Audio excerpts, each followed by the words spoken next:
Welcome back to the Vantage Point. I'm your host, Azandi of Righteous Jewels, and you're tuned into your Conscious Podcast. Happy holidays to everyone tuning in. Today, we are going to have a season holiday like topic to discuss. So, I want to thank you all for joining us for another week. Here on the Vantage Point, we like to inspire Nubian Melaninites all across the globe to look at their lives, look at the world from a different vantage point, a vantage point that propels them towards awakening and liberation through action. So we bring on different scholars, philosophers, theologians, professionals from all different backgrounds, all different ways of life to come here to this very place to share with us tools that we can use in this everyday fight against racism, white supremacy, and in just global liberation for Nubian people worldwide. So today our topic is holidays with an S, ching ching, or holy days.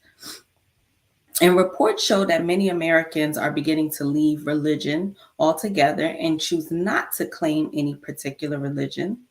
But I know many people, you may be that person, you may used to be that person, you may know that person who says we don't affix ourselves to any particular religion, but when it's time for Christmas, we celebrate Christmas. Or then you have those people who, when it's time for Eid, they're Christian. When it's time for Christmas, they're Muslim. I know we know these people, right? Or again, you may be that person. So we're going to talk about it.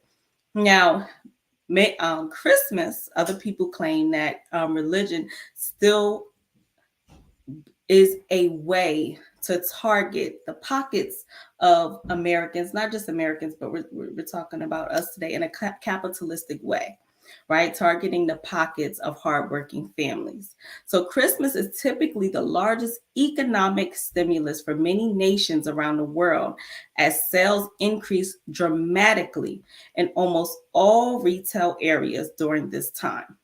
So the reports say in 2023, total holiday retail sales were projected to have reached new heights of 957 billion US dollars. I'm going to say this again, 957 billion US dollars. So today we're going to determine if they are holidays with the dollar sign or are they holy days. So let's take a look at the many holidays that are being celebrated today and the religions that is affixed to it. Now, I never take for granted any of the guests that we bring onto the Vantage Point, and especially our guest for today, which is the great, most noble Basesh, Reverend Dr. AJ Rama, who takes the time to be here. And so we want to give thanks and show gratitude, show appreciation for today and all the many other times that he's graced us with his presence and adding value to this show. So I asked him to come on today for this topic because I know he got us covered, right? I know he has us covered. So I want to bring in the Reverend Dr. AJ Rama, and I want to thank you for joining us today. Great to be here as always. Thank you for having us. Yes, taking the time out. So the Jewish people, right? They have Hanukkah. The Christians have Christmas. The Black Americans have Kwanzaa. The Nazarites have Christmas. The Muslims have Eid, right? These are all religious holidays. Now, when we think of world religions and holidays, what should we realize about them? Well, the first thing is we have to realize that every holiday was designed for the particular people where it originated, right? And these holidays were in some cases traditions, in some cases they were cultural, religious or spiritual significance, and in some cases they were things that were brought in from invading groups, other tribes, other clans, families, nations that would invade. And the purpose of a holiday was to either deify or give respect to an ancestor, give respect to a god, give respect to uh, a ruler, or give respect to or raise funds, or get people to feel good at times of years when they probably wouldn't feel so good, right? Whether the weather would change. Most holidays had some significance to do with the weather, with the seasons, with the harvesting of crops. It depend on which nation of people you were looking at, and specifically in this case, when we look at this time of year, right? With as you said, Kwanzaa and Christmas, Hanukkah. We have Christmas and Hanukkah. I mean, all of these different things. They had something in mind, and ultimately it was based off of the stars, the sun, the moon, and the stars. Whether if I'm a Muslim, they said that did we not create the heavens and the earth in 6 days, and the moon and the stars, that you may be able to know and judge the time and the seasons. The Bible says, and surely God created the suns and the moon and the stars, that you may know the signs and the seasons and the days. Um, in the book of Revelations, it talks about a woman, the dragon wanting to consume this woman, Revelations 12, or even Matthew's speaks about the Christ child and these wise men following a star to be able to see where he would be born. So all of these holidays ultimately had to do with nature and man's, or human beings, interaction with nature, how we would move and what nature would do or would not do, how nature would tell us where we are. Today, right? Today's the 22nd of December, or yesterday was the 21st. And as the 21st, we know that in the Western Hemisphere, or what they call the Northwestern Hemisphere, it is known as the winter solstice. Now, depending on who you were talking about, see, because for some people, winter is cold, freezing. Oh my goodness, can't believe the temperature. That's what winter symbolizes to some people. But if we went to the African continent, to where all life began, to what they call sub-Saharan Africa, before the Great Bantu migration, right, when life would move from the equatorial regions to the rest of the world, these people during that time of year, what we're calling the winter solstice, December 21st, in and around this season, this is the beginning of dry season. In the Nile River Valley and the Niger Delta, this is the season of summer. So our celebrations weren't in the winter. This particular season was in the summer. We just happened to be displaced, kidnapped, subjugated, enslaved, moved away from where we're supposed to be. But we who are following these holidays or traditions or belief systems, and we'll talk about it, I'll be quiet in a minute, right? But we understand that in our original land, in that equatorial region of sub-Saharan Africa, this is now December 21st. This is dry season. This when it gets hot. This when it's 100 plus, but beautiful.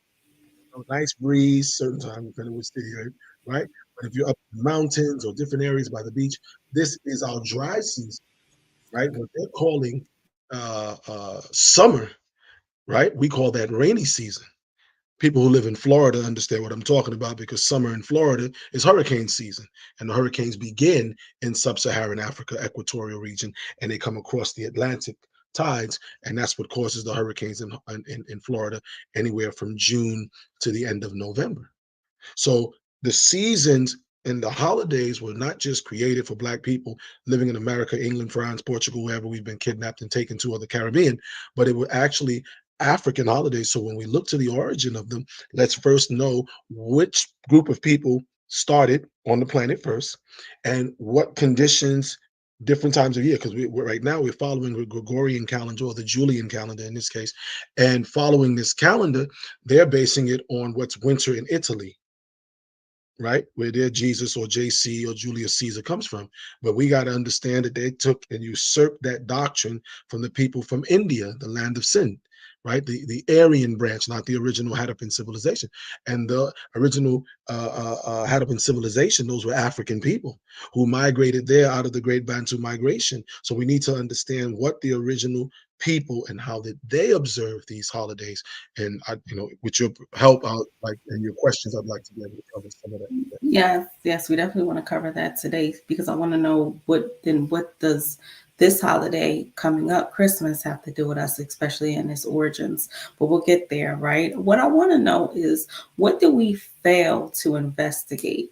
Because I know a lot of these religions are passed down to us from mother, mother and father, etc., generation to generation to come.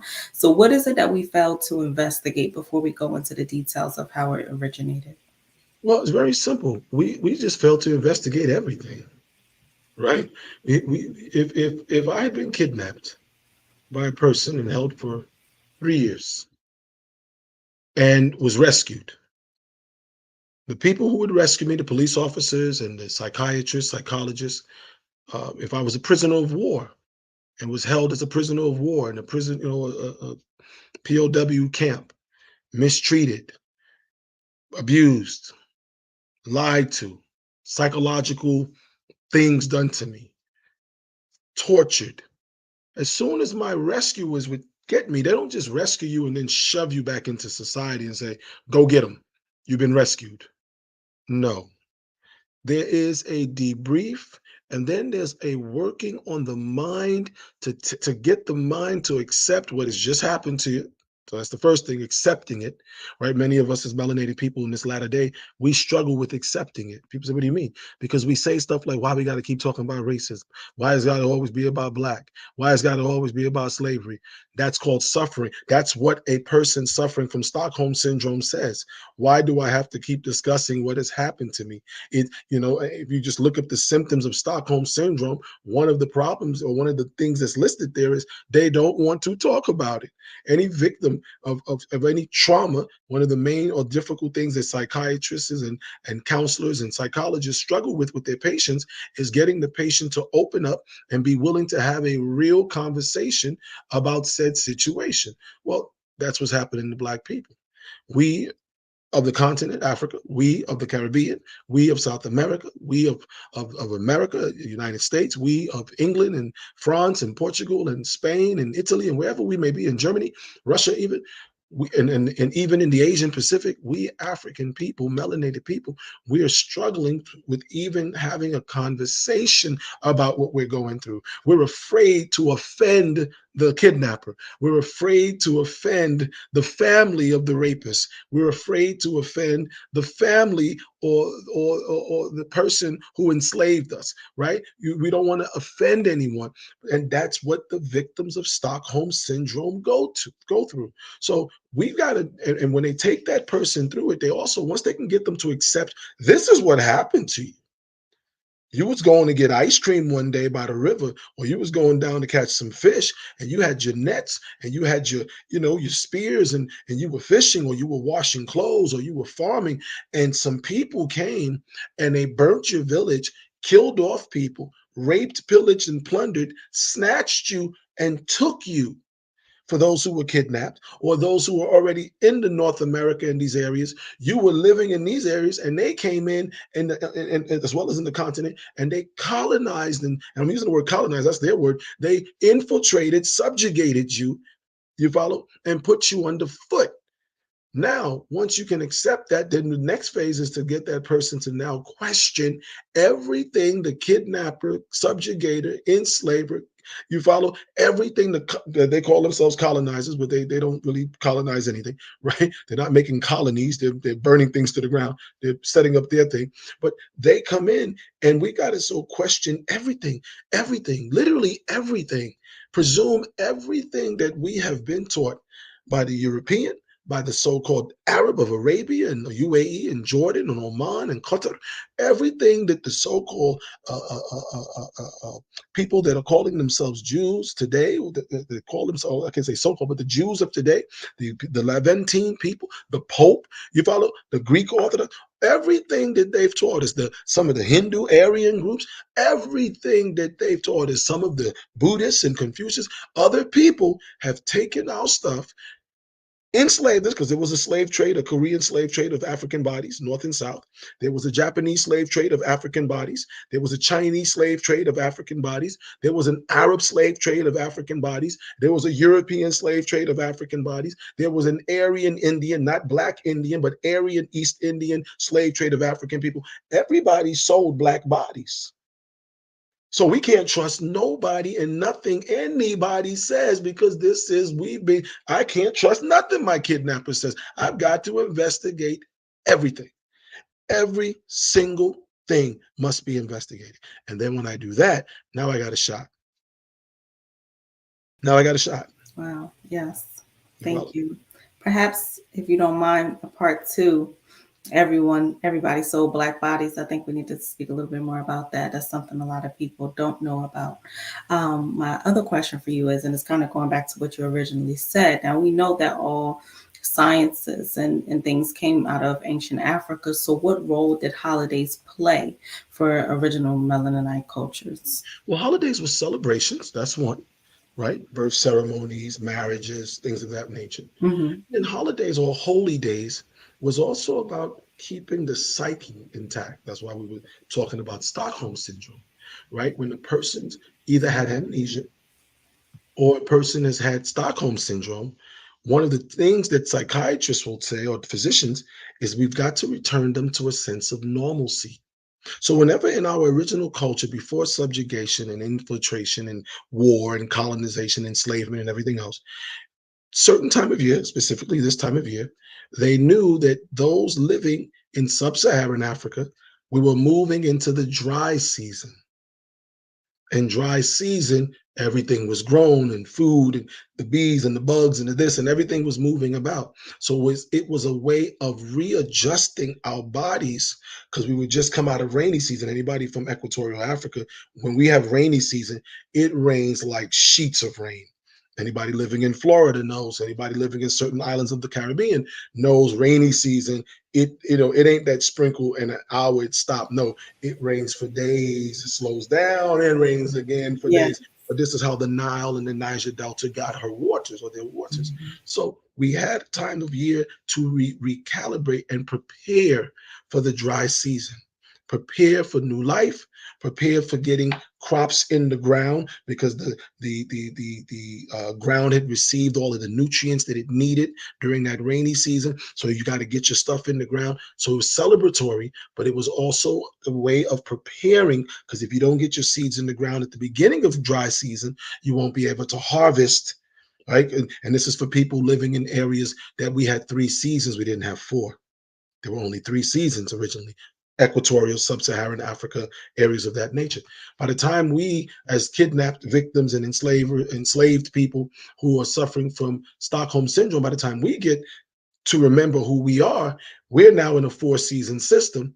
And these holidays during this time, the original people, which was African people of the continent and of the diaspora, before enslavement, understood that the holidays were to keep a person's hormones up, give you something to look forward to, right? All holidays ultimately was about something to look forward to, right? Ramadan, if I'm a Muslim, I prepare for the month Shah Ramadan, and I know Eid al-Fitr is coming, and it's going to be the Eid, and it's to celebrate. And during Ramadan, we're Ramadan Mubarak or Eid Mubarak, Ramadan Kareem, and we got all the phrases, and it's supposed to be a very spiritual time of meditation and fasting and prayer and getting my life right and giving up some bad habits and taking on some good habits. And then when the Eid comes, it's a celebration.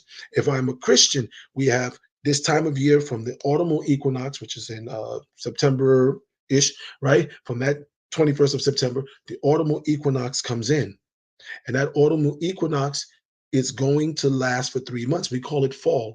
And during that time, death becomes beautiful, right? Death becomes pretty. People say, what do you mean death becomes beautiful? Because if you've ever driven in areas where all the leaves are turning and you look out over a mountain, it looks what's it called? Picturesque. It's so beautiful. It has all the different colors. There's yellows and there's browns and there's, light browns and tans and blacks and, reds and all the leaves are changing. It looks very beautiful, but it's death. It's a sign that death is coming, death is approaching, right? So we understood when that season starts, human beings is not going to have as much sunlight, and or it's going the days are going to the daytime is going to be a little shorter. And when that happens, the hormones of people are going to get thrown because you're not getting pituitary gland, pineal gland, thyroid, and different glands of the skin. We're not receiving enough sun. So we start going through bouts of depression. We start going through arguments in the house, breakups, makeups, who say, you say, I don't like her, she don't, he did. And all of this energy starts to come about.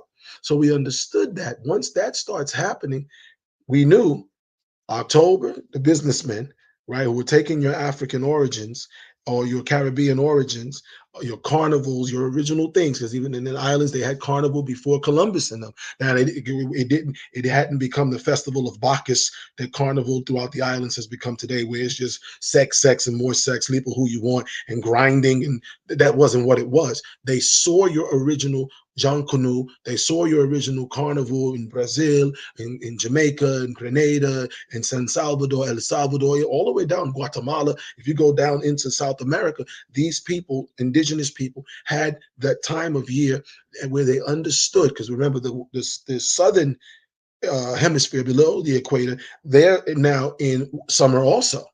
So it's a weird thing depending where you were.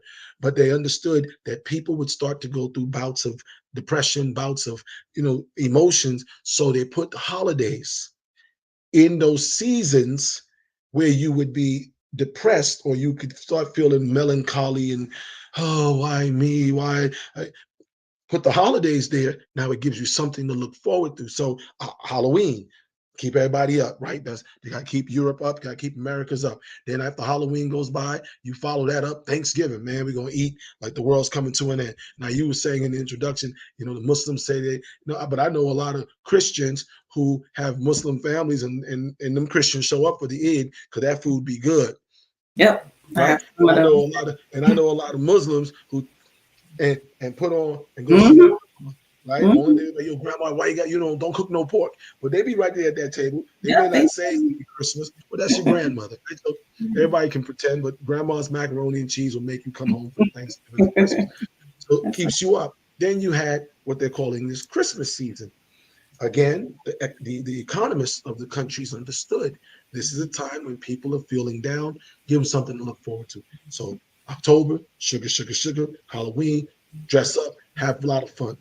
African origins there, but the way they do it and the things they dress up as, different situations. Mhm. November, Thanksgiving, Festival of Amsu or Min, right? Goes back to Kemet. They knew this, but they're going to usurp that, rebrand it, bleach it, make it a little whiter, like brighter. They can own it.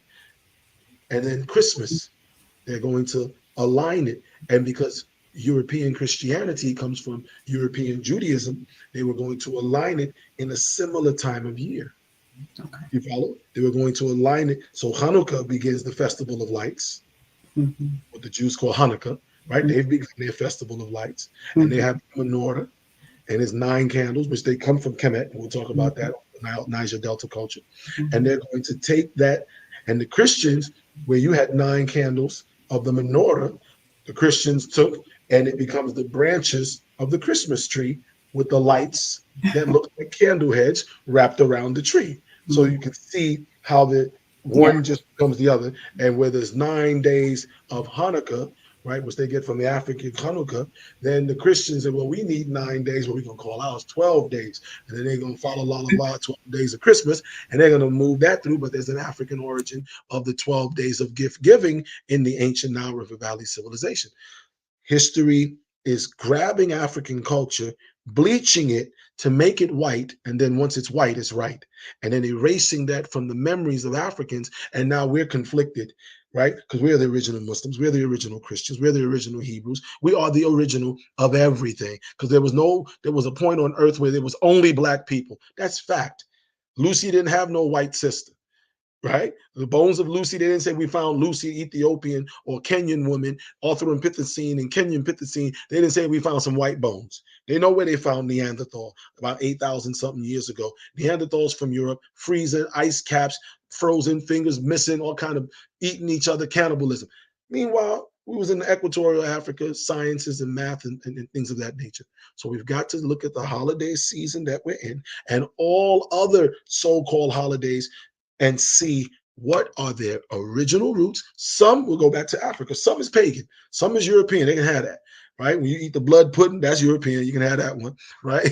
Bacchus, revelry, orgies and stuff. Y'all can have that one. There's certain ones we ain't trying to claim Bacchus, even though black people are trying to pick it up. But the reality, right? The reality is this is what and then the business people in reality were taking in order to maximize. So you go this October, November, December, nothing in January, one day in Valentine's. So January, February is when everybody argues and breaks up, and the world is going to end.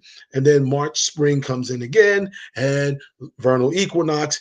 And then the holidays pick up again, Easter, and then it moves to keep the economy going. That's why they do it today in a capitalist society. But its original reasoning was culture, reminding us we had every month of the year we had some event to do to look forward to.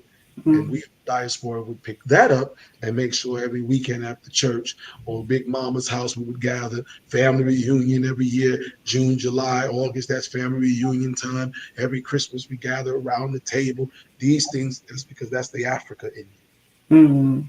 Okay. So as they usurped the power, that's when they inserted the capitalism, in order Right. to They make turned it into just a it money making machine and they removed the culture. And different. it's not just us saying it, so-called Europeans, Europeans that are saying you got to put the Christ back in Christmas, Hmm. Hmm. right? Because they understand it's just become about people getting paid. It's Right. just become about, it used to be Black Friday, now it's Black November.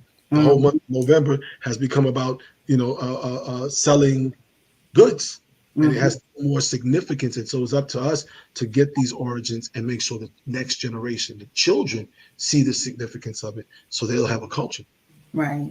Now, you spoke about how they usurped our holidays in a sense of aligning it with theirs and a time of year and the things of that nature. Like instead of, you know, getting ready to celebrate Christmas or whatever in the summertime, now we're getting our summer bodies ready just to go out and party. So we're still doing a celebration, but it's a different type of celebration, right? So if you can go into a little more detail on how the holidays are altered. I mean, like, are we celebrating the same person? Some people say Jesus. Are we celebrating in each one? Is it the same as far as the powers or the sacrificial shepherd or whoever it is that we're celebrating? Is that the same, or has that also been altered and changed? That's been altered, right? If I talk in Judaism, they'll talk about Hanukkah, and they'll say Hanukkah's miracle, the miracle of Hanukkah, was they only had enough oil to light the lamp in the temple to last a day.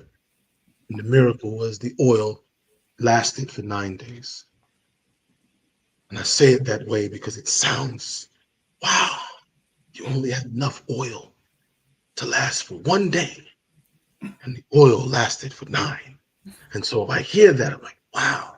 Maybe got a black mama. Mama had enough food to last for one day, and she stretched it to last a whole week. So it doesn't really do it for me. But out of respect to the Jewish people, that is their way, and they celebrate that. But the origins of it, Hanukkah, from the word Hanukkah,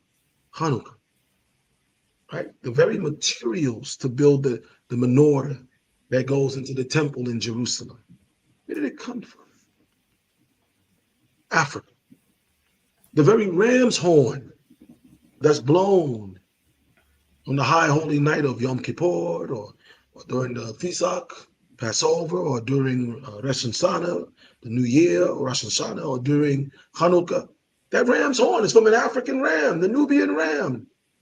So take Africa. Let's just do that. Let's just remove the African ram, Mhm. because you say you from Europe, right? And you were God's people, and you went into Israel, Palestine, all that stuff, wherever y'all go. That's good. That's good.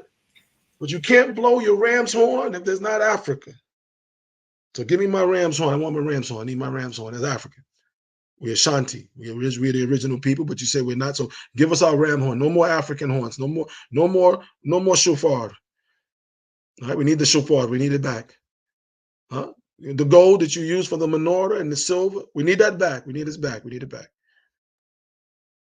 And the material you use for the talit and for the shawls, the prayer shawls, we need that back, because that's not from Israel.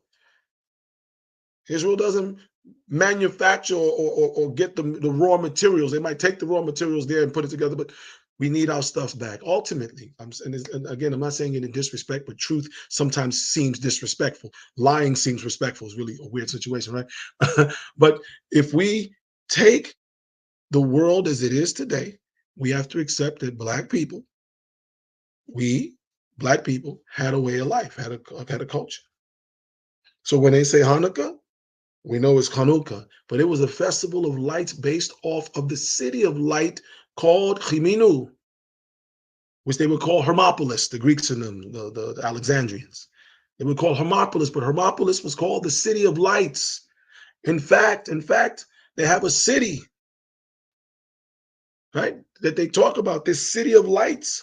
If anybody, let me see if I can bring it up, the city of lights in Egypt, the city of light in Egypt. Heliopolis was another city, the city of the sun, but the city of lights, they called it Hermopolis, and it was called the city of lights, Hermopolis, and it was famous for its lights. There's another city,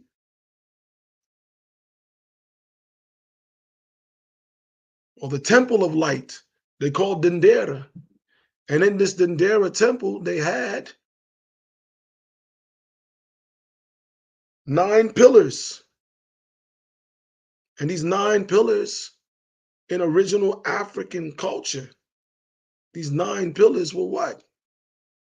The 9 candelabras or 9 candlesticks of the menorah. See, if I look at this, I see the candlesticks. The very temple Hathor was called the city or temple or house of light. Hathor, house of light. So this is Dendera. You follow? And now there's a temple of light in the Niger Delta.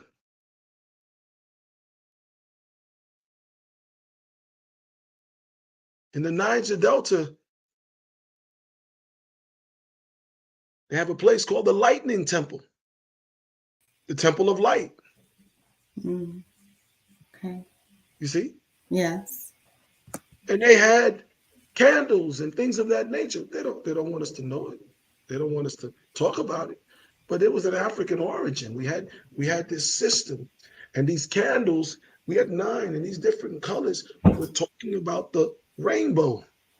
So they Okay. say the 7 colors of the rainbow, but when you get to violet, violet splits into gamma rays, X rays, and UV rays. So there's 3. So there were 9 candles or 9 colors that we would use to ignite each day to remember these beings called the Sedjet, who today in Egyptology some would refer to as Shun, Tefnut, and Geb, and Nut, and Aset, and Asaru, and Neptut, and Sutuk, and Haru.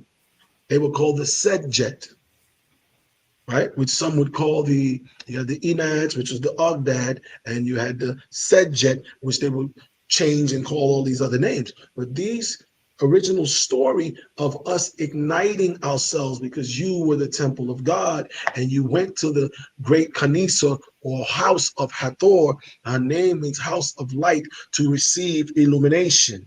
These were universities where we would go to get educated. Mm-hmm. They knew this. Mm-hmm. And so this was the original origin of the season of what we're calling Hanukkah. But in that Hanukkah season, these 9 days from the 21st through the 29th, these Mm-hmm. 9 days of Hanukkah, at its center, the halfway point, the fifth of the 9 days, we would fall on Christmas. So we had December 21st, 22nd, 23rd, 24th, fifth day, December 25th. That was the halfway point of the Hanukkah season, which was the fulcrum or the base of the candelabra. And that fulcrum, I put a 9 candlestick. Let's see if we can bring it up, right? 9 candlestick. And I do apologize. I tried to share, but I froze. So, Okay, no worries. I'll do my best, right? They yes. they knew this, and so they would. When you looked at this base of 9, right? When we look at this base of 9 Mm-hmm. here, that's 7. Sorry, need the 9 there. This one, right? When you look at this base of 9, this one in the middle, the fifth, it's what sits on the central point. And we align that Hathor's temple, the key about Hathor's temple, and December 25th. So if I put Hathor's temple and December 25th, you see, they say Isis, Horus, and the holy day of December 25th. They will say that it doesn't take much of an interest to discover the fact that the goddess Isis bore the holy child Horus on December 25th, which is the middle point of dry season of that 9-day ceremony. So we recognized it, and then somebody would come along and try to change it. The Muslims, they would grab the 7 candlestick. You see, the 7 candlestick of what they're calling today, and I pray you can see the screen, right? The 7 candlestick, this was the 7 candlestick. Okay. And then if I go to Mecca,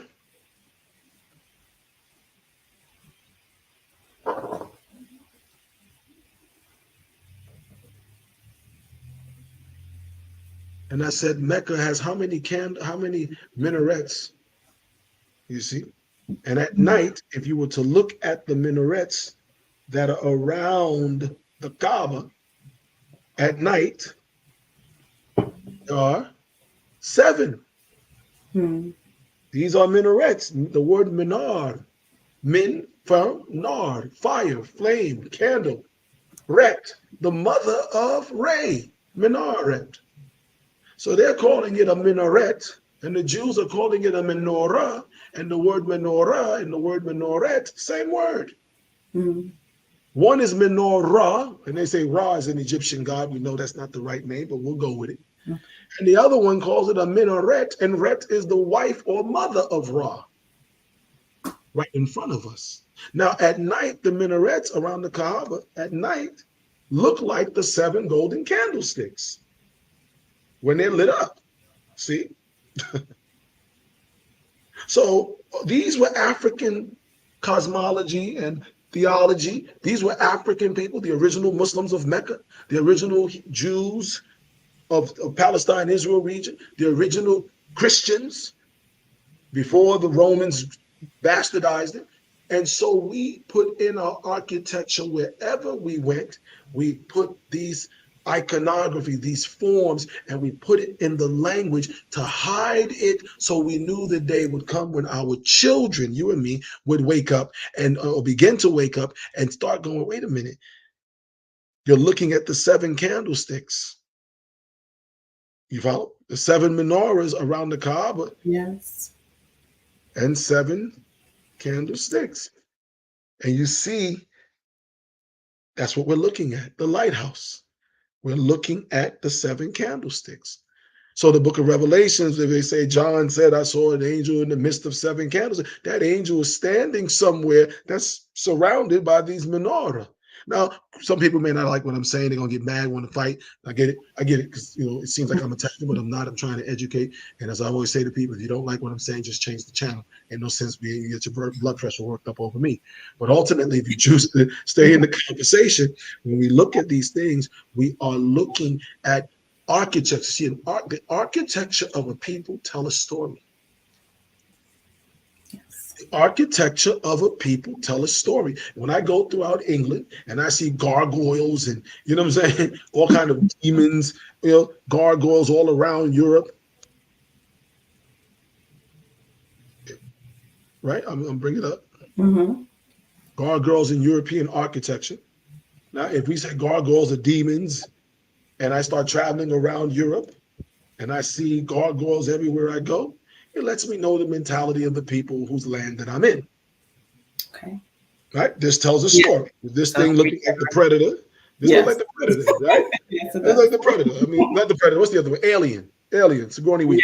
It doesn't Right? look So, like yeah. right. So if I go around and I see this gargoyles and gothics and all kind of scary, you know what I'm saying, demons and gizmo and you know what I'm saying, all this kind of scary monkeys and boogeymans and that tells me the psyche of the land in which I'm visiting, Yes.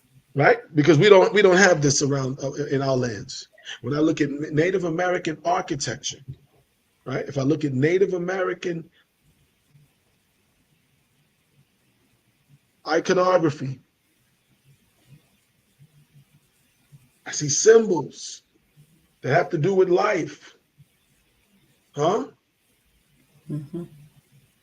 I don't see the where's all the demons? Where's all the murder kill?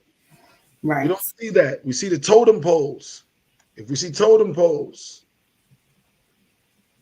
you see, Yep. we see 7 totem poles. These are the same indigenous people. And they would put 7 totem poles around every powwow. So this symbolism, see, you go Mm. the powwows, right? Every powwow you go to, in amongst the Native American clans of the Iroquois nations, you will see 7 totem poles. Mm. If I go to Africa, amongst the Ashanti,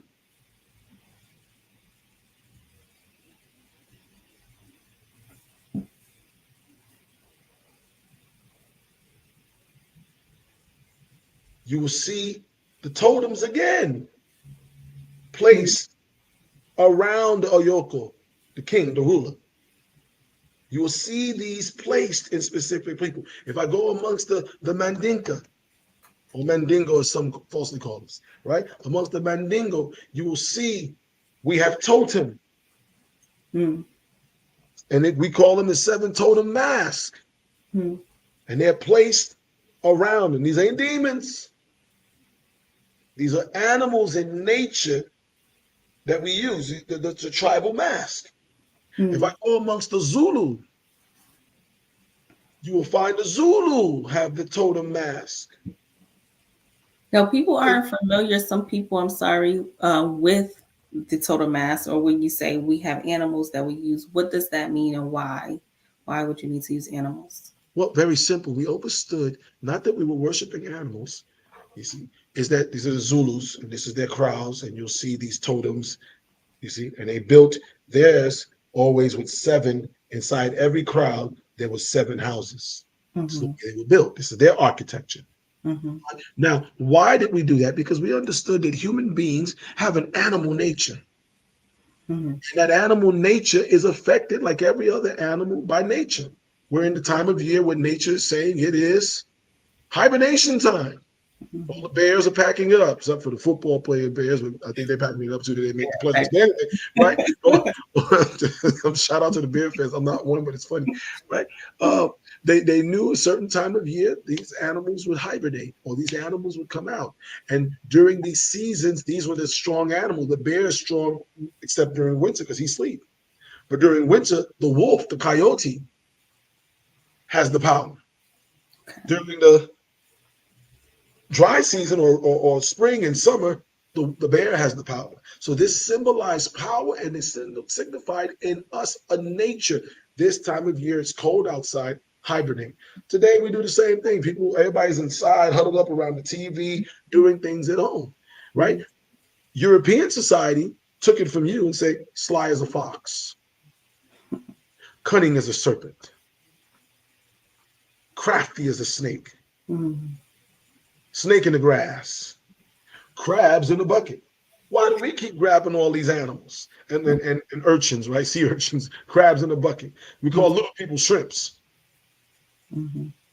Mm-hmm. We're doing the same thing. See, when Europe does it, it makes sense. It's a colloquialism. It's symbolism. When Africans do it, they're worshiping the animals. No, it's colloquialism. It's symbolism. It's iconography. We're using. We didn't get it from you. You got it from us. Yeah.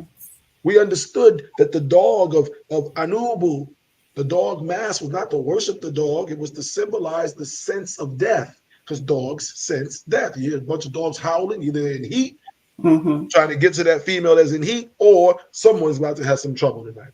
So they Yes. say this symbol of death, when the angel of death would come, it would wear a mask of a dog, of a Mm-hmm. jackal. You know what I'm saying? We understood this. And we Yeah. can take that and go through all, if I play for the St. Louis Cardinals, oh, now the bird is okay.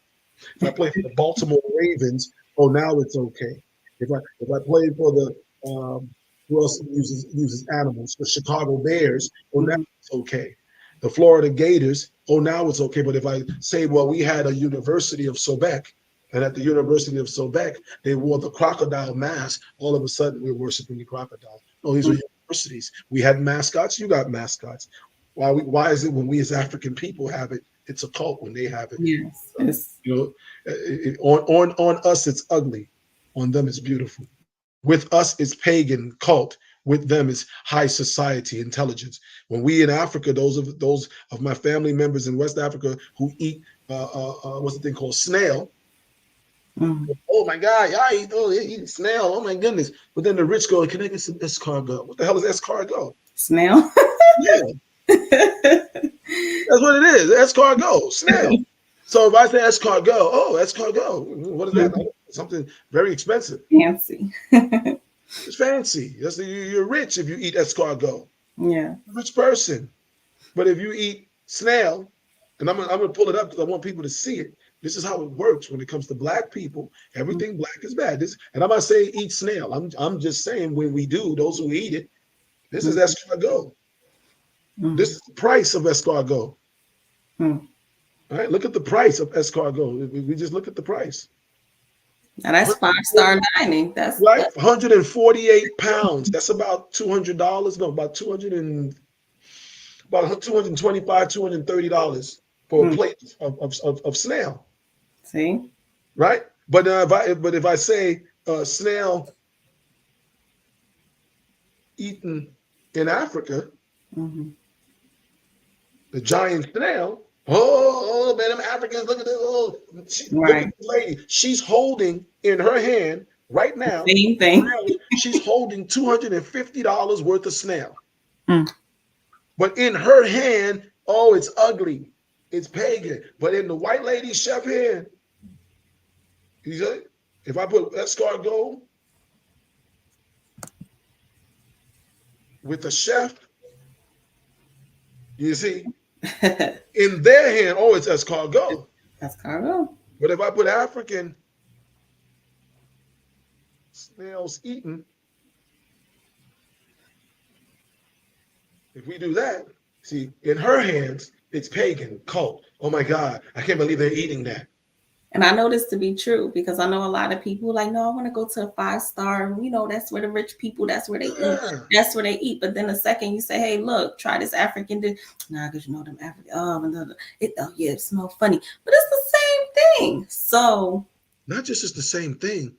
They're using the giant African snail. yes, yes, yes. The chefs in the high-end restaurants are using the giant African snail, and the rich people are eating it. And it's an aphrodisiac. It's all kind of good stuff. But when you and I'm not saying eat snail, I'm just showing how the Remember. racism, white supremacy is able to manipulate the mind. Got you giving up rich people food to eat McDonald's Mm-hmm. and looking down on the African or the Caribbean indigenous people with your indigenous food that had you able to have children, that had you healthy, that had you living longer, that didn't have you with cancer and all this other stuff, and you gave it up. They're eating it. They done tricked us out of it. Mm-hmm. They're eating it because that's white, and that's white, and that's white, and that's Canaanite. And let me see who else is on his white. There's a whole lot of white going on. You got to wrap it right with your ass up, right? So this is the problem that we're having. When Yeah, they do it, it's the L'Escargot, the best French restaurants in the yeah. UK, in London, Soho, L'Escargot. Go there, the large scale. When they put it inside of a can, snails, very large, le largue. You see? Escargot, tres gros, snails, very large, tres gros, very Mm-hmm. large. There's another company, Helix. Oh, look at the bourgeoisie, Bogogi. Oh, look at Sorobot. Oh, my goodness. Helix sales Teros the Adantan. Sorobot. Look at that. But when you put it back in that African lady here, oh my gosh. Oh, I Mm-hmm. can't believe No an matter. African can eat anything. You see Mm. the game? Yeah, that's how it goes. That's the And game. so, That's how it goes. And that goes with everything that they've given to us. mm-hmm. Mm-hmm. And so we're going to take a quick commercial break. We're going to pick up on this conversation because it's the perfect segue. You kind of covered my next question, which really was about what the societal holidays say about culture or say about civilizations. And this is all a part of it. So I want to take a quick commercial break. You know what? Let me hold that thought. I'm excited. Okay. We'll be right back. You tuned into the Vantage Point.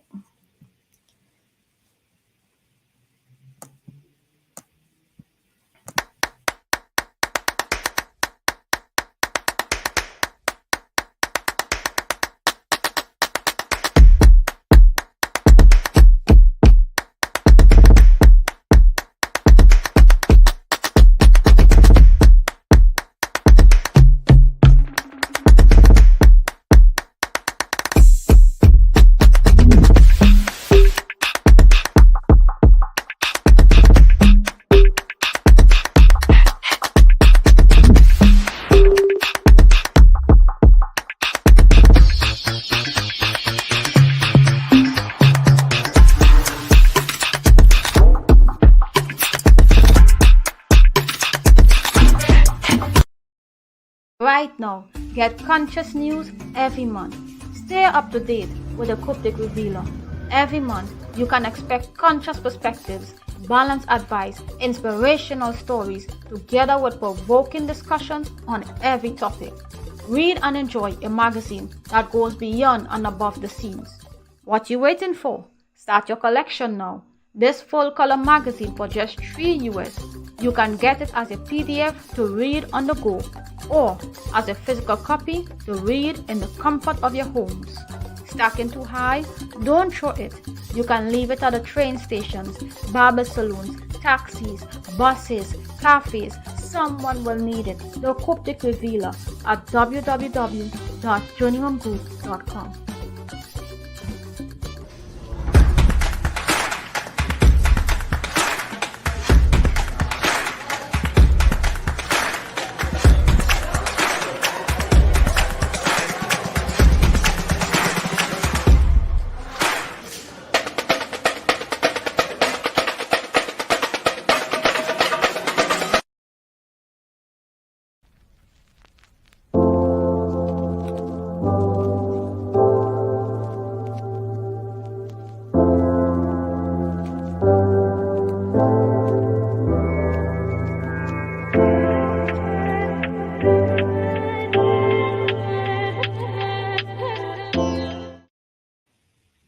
Welcome back to the Vantage Point. I'm your host, Azandi of Righteous Jules. And again, this is your conscious podcast.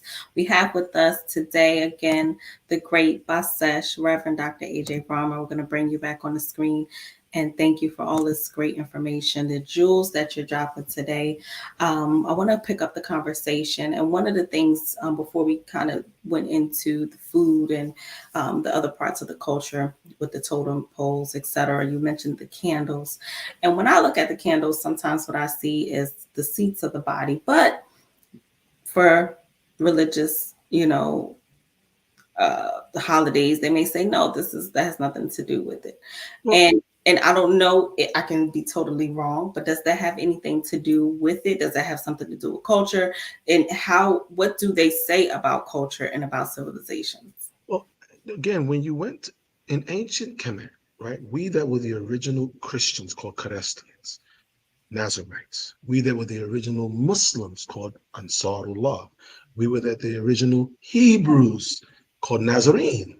We were the original Egyptologists called Asardians, same word, right? We who charted the constellations in the Bible, in the book of Job, called Mazareth. We understood that our culture was not monolithic, was not monotheistic, was not singular, but it was all inclusive. What do I mean by all inclusive? Our culture said, wisdom of Tahuti, the macrocosm of the microcosm. It said, as above, so below, as within, so without. Christ said it is, thy kingdom come on earth as it is in heaven. The Quran said, did we not create the heavens and the earth? Science calls it centripetal, centrifugal. Chinese dualistic philosophy calls it yin yang. Some called it hu and he. Some called it dhakr wal unth. Some called it zakar, dhakr Allah, to remember. Um, some called it it depends which culture, right? Everyone had a way of saying it.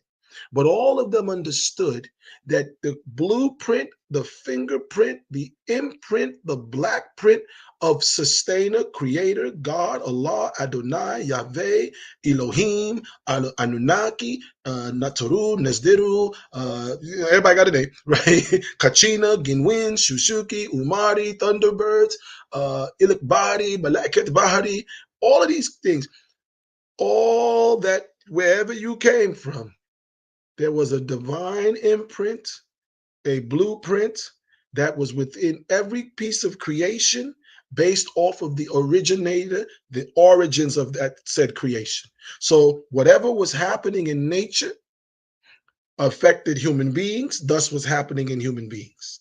And whatever was happening in human beings affected nature because it would affect how human beings would react and respond to nature.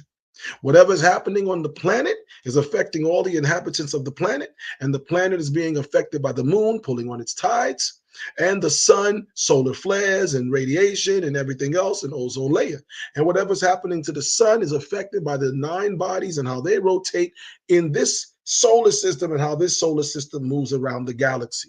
And whatever's happening in this galaxy of over 200 million suns is happening in the greater universe that it's moving in. And what is happening? And so we understood this. And so we knew that everything that was happening in the nature of the holiday was happening in the spirituality of the holiday. So, to your point, the 9 seats of the body, which the Hindus said were 7, and the Europeans said were 3, right? Man, body, soul, spirit, right? The Hindus said the different chakras, the Vesta, right? And the Africans, we called it Arus Kokab, they called it chakras, and they would use that chakra Vesta, and they would say to raise the sleeping serpent, which we understood as the Caduceus Caduceus double helix magic wand of Tahuti, the very one who wrote that wisdom that we spoke about earlier.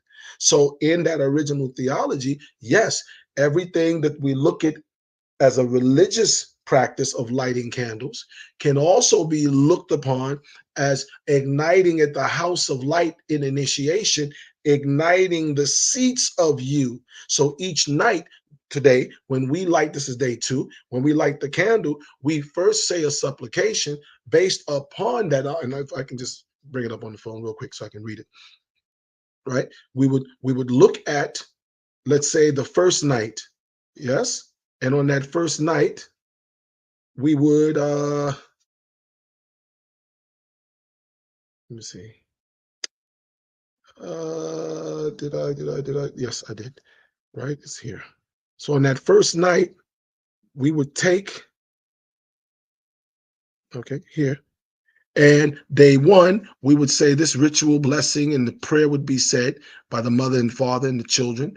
And then the first candle, the black candle, is lit because we know red, orange, yellow, blue, green, indigo, violet, X-rays, gamma rays, ultraviolet. So 9 lights. Ultraviolet is black light. So the first light that we would ignite is the black light. But the black light of the body is the extended Arush seats that moves beyond the pineal and extends about 12 to 14 feet, depending on the person, some even as low as 1 inch off the body. You call it a halut or aura. So we understood that. The same way that candle also represents the spheres of the rainbow. We have the 7 spheres: ionosphere, thermosphere, mesosphere, exosphere, outer space, etc. These 7 spheres, and these spheres each have elements within the spheres that causes the light to break down in such a way to form what you're calling the rainbow, which in the Hebrew they called kashish, or boga in the Latin. And these was a way of protecting the bodies of human beings who have melanin, to allow us to process the sun, vitamin D, no skin cancer, things of that nature. So there was that. So there's the biology of it, there's the anatomy of it, there's the physiology of it, there's the psychology of it, there's the nature as far as the agriculture of it, there's the music of it, where you took those 7 or 9 colors and they become the musical notes. Right? In the musical notes, they say do, re, mi, fa, sol, la, ti, do, and they say that's 8. But in those 8 octaves or 8 notes, they knew there was a ninth point, the central point that brings all the notes together to form music. So this 9 keeps popping up in all aspects of original education, theology. It keeps recycling. You go to school, you get to the 8th grade, high school begins the ninth grade. A gradient. A grade is a gradient. A gradient is a level at which a thing is being given. If you're in the European or English system, they have first year, second year, third year, fourth. Then they have primary school, secondary school, and they're telling you original creation, primary, secondary creation, secondary school, tertiary creation, university. Your way of life, you were first. I'm sorry to bust the bubble for all the black people, but y'all was first. I mean, this might hurt some black people. Like, we wasn't first, we were slaves. No, you can't be slaves, right? You were first. And Mm. being first had a system, and it included nature. Mm. We still include nature. Ain't gonna be no Christmas. Ain't gonna be no Kwanzaa. Because all these holidays, the candle wax comes from nature. Yes, it does. The glass that the candle sits in comes from the sand, which comes from nature. The metal that the candles sit in comes from gold or silver or bronze or some other metal, which comes from nature. The fire that you light, that little kerosene or the lighter fluid, comes from nature. You can't even light the match to light the candle without nature. So we understood that creator manifests through the elements of nature. Oh, that's the devil. No, because the Bible says in that day, so the elements of God or the elements of nature burn. So God understood the elements because God or Allah, Adonai, is the creator of the elements. We need to get back to a true religious identity that puts things back in order for us. I'm not asking Europeans to accept this. In fact, I prefer them to stay where they are because anytime they come amongst us, it just don't go right for us. I'm asking black people to reconsider what we've done. I'm not asking Oriental people to accept this. You follow? I'm just saying to the Oriental people, why you want me to accept your greatness? I can respect your greatness, but I don't have to accept that your greatness must become mine, that I got to buy into your thing. I can accept if the Romans want to say the great Romans and Romans was going around and they conquered all of Europe. Go ahead, Caesar, do you. I'm proud of you. But when Caesar crosses the Rubicon, as they say, and comes down into Africa, now I got a problem. Because now you want to usurp what we have that is working for us and give us what you have that will never, has never, and isn't working for us. We Mm. have to get back to those basics. Yes, yes. Okay, thank you. This is some really valuable information. Now, what does that? This is what you're saying, right? Or this is what you're saying from your church and your perspective. But what does other societal holidays say, especially about the information that you're given? That way, we know both sides of it and how to, either prove or disprove that Well, information. here's the problem. Most people don't even let you question them. Mm. Right? Most people say you can question my pastor until you start questioning the pastor.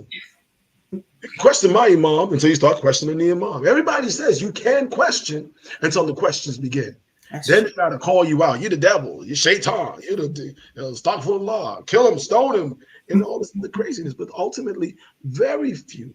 You have the Nation of Islam. They take questions, and the Moorish Science Temple. They take questions, and certain branches of the Hebrew Israelites. They take questions. So respect to them. But when it comes to everybody else, they run from questions. Mm. And we run towards the question because with the question, therein we will uncover that the holidays are not the problem.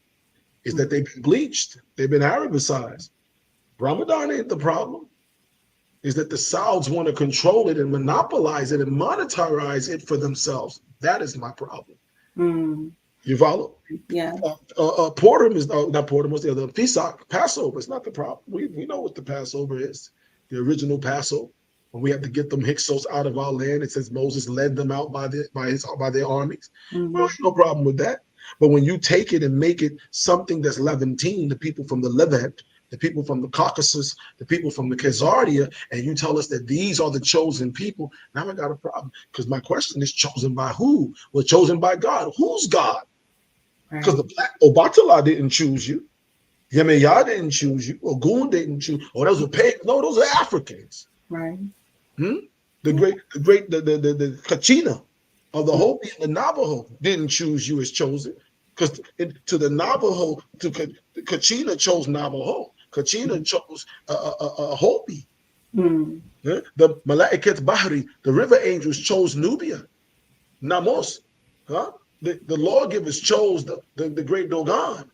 So you Mm-hmm. can't tell us you chosen when you haven't answered the question. Chosen by who? The Pope is the vicar of God. Which God? Because he ain't speaking for us.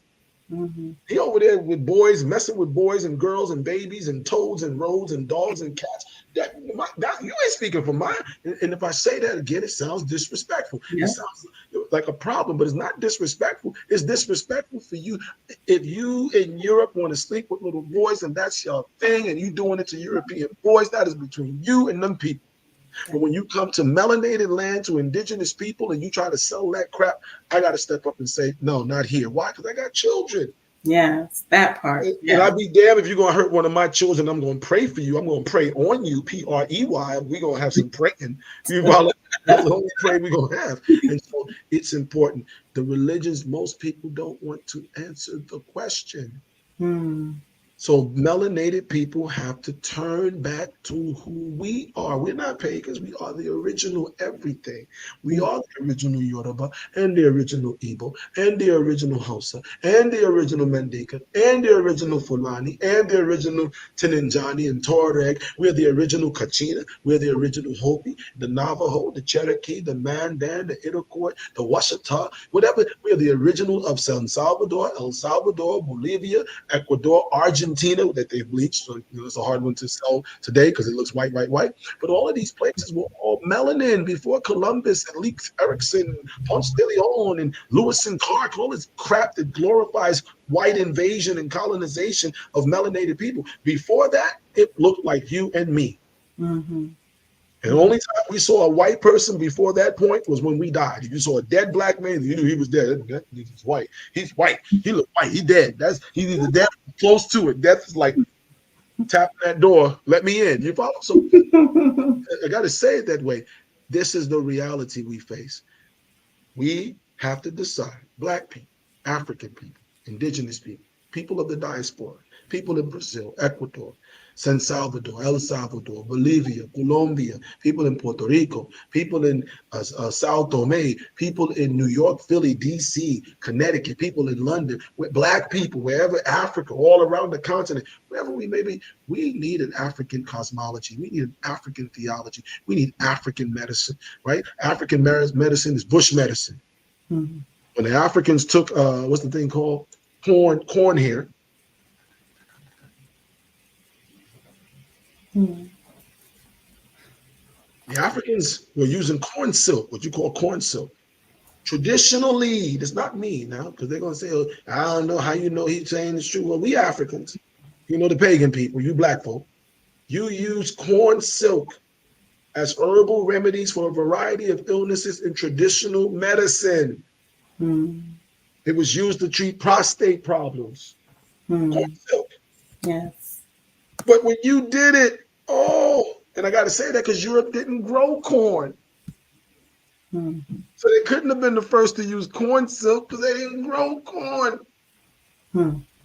You were using it. But now that white people have discovered the medicinal uses of corn silk. See, the silk, when we had it was corn hair. When they Right have it, now it's silk. corn silk, found only in white people's hands, in black people's hands, that dirty Negroes using hair, nappy hair like their hair. That's the way it works. Crazy at what I'm saying. The Native Americans were using it to treat urinary tract infections, inflammatory ailments, bowel, Crohn's disease, all the people suffering from Crohn's, corn silk, chest pains, anginas, the heart, digestive issues and heart issues, angina, high blood pressure, eye disorders, that you would take the corn silk and seep it and then do little drops in the eye every day to restore sight. They call it this. Look how WebMD is saying it. Oh, Mm-hmm.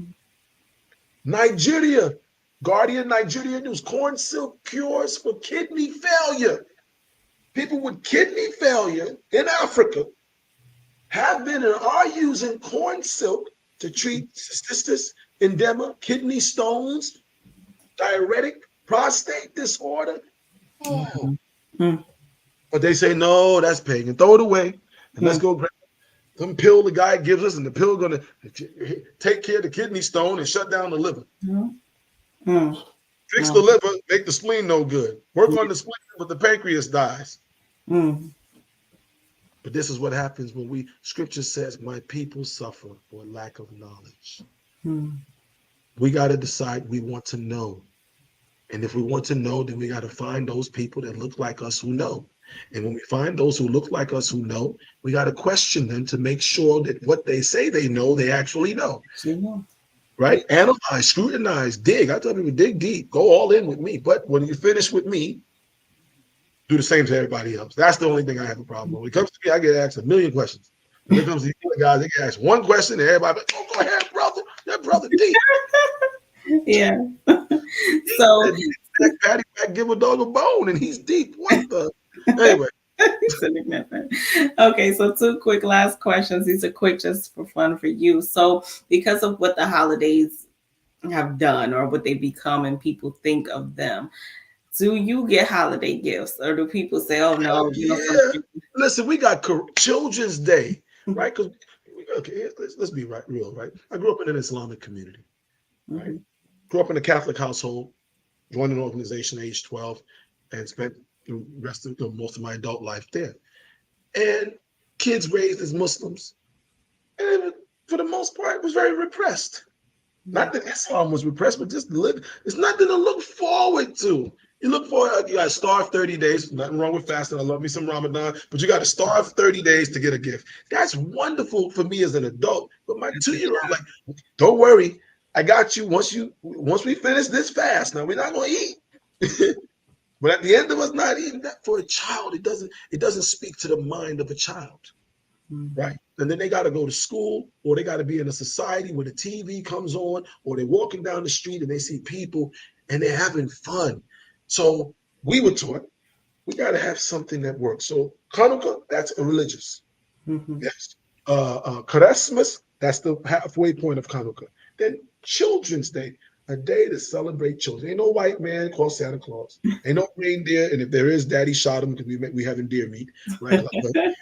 So Rudolph will be on the roof or the front of the truck, and his nose will be red from that bullet shot. But that's a different story, right? So we have Children's Day where we have a palm tree, the same palm tree mentioned in the book of Revelations, right? Not the Jeremiah tree that they talk about in the book of Jeremiah, the pagan tree, Mm-hmm. the palm tree. We didn't chop down the what's it called? The spruce or fern or the pine tree, because the pine was used to clean the atmosphere. Like you use pine saw. So we knew to protect those. Europeans knew, chop them down because they were the disease, the germ man that was bringing in the germs, the leprosy, the diseases of the Bible. Right? We would have Children's Day. We give gifts. We put lights on that palm tree, African date palm tree, plastic or otherwise. We decorate it. Gifts are given. That's done on the 24th. The children learn it. They have season. We eat. We cook. We try to cook and prepare what we've raised. There's turkey. I make an okay turkey from what I've been told, right? There's, you know what I'm saying? There's, for the vegetarians, there's beets and carrots and cabbage and that kind of stuff, So right? let me do y'all like that. I love the vegetarian. I eat vegetables. I tell vegetarian, let me get some of the vegetables with this nice turkey steak, riblets and lamb chops, right? We put some of this with this veal. This man, that Brussels sprouts, man, it really went good with this mint veal. Yeah, those your sides. You need your sides. So and seafood. So there's food and there's celebration. There's pies. There's Uno. There's chess. There's pity pat, spades, blackjack. Not gambling, just for fun. And we have fun because we Black. Mm-hmm. I'm not gonna let no other person interpret what we're supposed to have. When we had celebrations during this time of year, you're not gonna take that from us because we are the original people of the scriptures, the original people of the planet. So yes, I take gifts. In fact, I can give everybody my number if y'all want to send me a gift tonight. Christmas come early, What's right? the best gift you ever received? This is the last question. The One best is gift. picking gifts, but two, what is the best gift you ever received? When I was young, my mom made me an outfit. My mother used to sew. It was one of the things she would do. She knit, crocheted, she sewed to make us clothes, right? Because there was no Walmart back then, uh, and Target. And she made me an outfit. There was a Christmas party, and I wanted to go. And I said, "Mom, I don't have anything to wear." She said, "I'm gonna make you something." And she made me this outfit. It was a suit, double breasted, and the vest that was cut, and I mean, oh man, it looked like Coming to America. That suit that Hakeem, Eddie Murphy, it looked like that. And it had the tails, and it had African material, and it was all. And I walked into the party, and for the first time in my 11 years of life, I mattered to the young ladies, at the party. They were like, "Oh my God." I'm like, "Okay, Mom, I'm feeling you." That'd be my best Christmas gift. That's funny. It's Okay. true. My Thank mom you saw this, she'll be so dying much. laughing. Thank you. You're Thank very you much so welcome. We much. got to We do need this that again. We picture. got We to do want to this see a again. picture of that suit. But thank you so No, no, much. no. I'm not. No, no. Not even doing that to me. I can show that at my We got to funeral. dig in the crates. Yeah, we're gonna dig in Yeah, we're gonna hide those ones. Those. But yeah, the let's do this. Just yeah. do a part two if Yes, we let's do can. a Let's part have a conversation and keep trying to inform people and I two. appreciate what you do and the vantage point and the medium that you allow me to come on once a month and the medium that you're getting this messaging to the people. And I pray that everybody listens or who's listening or who will listen that they'll share it on their Facebook page and they'll share it on their social media platforms and use this. If you're going to gather around the turkey or whatever the animal is or the vegetables that you're going to eat, have the conversation, build off of what we're talking about, Mm-hmm. and always attack it. Go at it like you're trying to prove it wrong, because the more you try to prove it wrong, not disagree, but actually try to prove it wrong, the more information you'll learn that's right. Mm-hmm. So I would just ask people to do that for us. Yes. Thank you again so much, Reverend Dr. AJ Brahma. Thank you to all of the followers that have been joining us every week and just supporting us for some time now. We ask that you like, subscribe, share this message. This message is needed. We try to give topics that need to be addressed and that will help to liberate us. So we want to thank Reverend Dr. AJ Brahma once again. Holidays are not the problem. It's the origin of the holidays that become a problem. So do everything you can to learn as much as you can about who you are, why you are, how you are, and continue to rise to your greatness. We want to thank you once again, and we look forward to seeing you next week here on The Vantage Point. Everyone, enjoy your holidays. Peace and love.